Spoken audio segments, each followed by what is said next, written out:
So this past week, we talked about Luke 7 and what it means to actually see your sin, to be forgiven by Jesus, and to love others. So in our passage, Luke writes about this woman who is known for her sin, and she comes, cares for, and loves Jesus. The religious people there are super confused and super judgmental, so Jesus comes and lays out this math equation. A plus B equals C.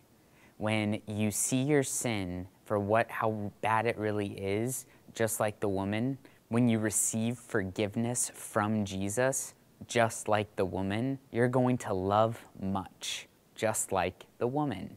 And I gave two specific illustrations. So the first illustration was about forgiveness.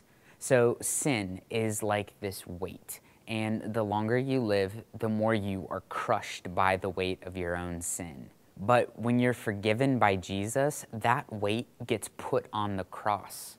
Jesus takes that weight from you to give you a life of freedom and joy. And the other illustration was just what a loving life looks like. So Jesus talks a lot about loving God and loving people who don't deserve to be loved, even your enemies.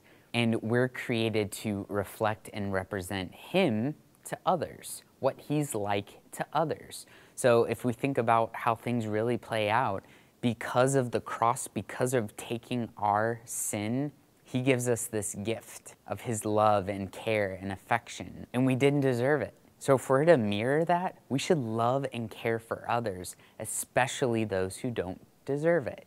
So again, just like the woman in the story, she saw her sin, she was forgiven by Jesus, and that propelled her to love much.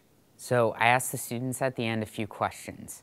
Do they see their own sin? Have they been forgiven?